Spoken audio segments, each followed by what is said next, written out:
ഈ ചൂളയിൽ വെച്ചിട്ടാണ് ഒരുപാട് പണിയെടുത്തിട്ടാണ് ഈ സംഭവം ചെയ്യണത്. അപ്പൊ വീടൊക്കെ ഒന്ന് ശരിയാക്കണമെന്നുണ്ടെങ്കിൽ പോയിട്ട് വേണം. വീടൊക്കെ ശരിയാക്കണം, ചെറുതൊക്കെ ഒന്ന് വിറ്റ് പോയാ.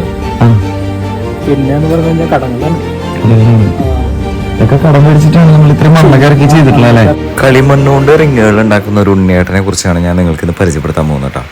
ഒരുപാട് കഷ്ടപ്പാടുകൾക്കിടയിൽ ജീവിക്കാൻ വേണ്ടി അദ്ദേഹം ഒരുപാട് കടമൊക്കെ വാങ്ങിയിട്ടാണ് ഈ ഒരു സംരംഭം തുടങ്ങിയത്. പക്ഷെ സീസണായിട്ട് പോലും അദ്ദേഹത്തിന് വേണ്ടി കച്ചവടമൊന്നും ഇല്ല എന്നുള്ളത് കൊണ്ടാണ് ഞാൻ അദ്ദേഹത്തെ സപ്പോർട്ട് ചെയ്യാനായിട്ട് ഈ ഒരു വീഡിയോ ചെയ്യുന്നത്. അപ്പോൾ നിങ്ങൾ ഈ വീഡിയോ കണ്ടിട്ട് എല്ലാവരും ഒന്ന് സപ്പോർട്ട് ചെയ്യുക.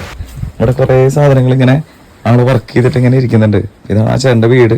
അപ്പോൾ ആളൊന്ന് സപ്പോർട്ട് ചെയ്യുക. ആളുടെ ഈ റിങ്ങുകളൊക്കെ വിറ്റുപോയാൽ തന്നെ ആളുടെ കുടുംബം മുന്നോട്ട് പോകുള്ളൂ. 3 കുഞ്ഞുങ്ങളല്ലേ? 3 കുഞ്ഞുങ്ങൾ. എല്ലാവരും 2 പേര് സ്കൂളിൽ പോയില്ലേ? 2 പേര് സ്കൂളിൽ. ഒരാള് അവിടെ തൊട്ടിലാണ്. തൊട്ടിലാണ്. നല്ല ഉറക്കായി. കേരളത്തിൽ എവിടെ വേണിച്ചാലും വിളിച്ചു നമ്മള്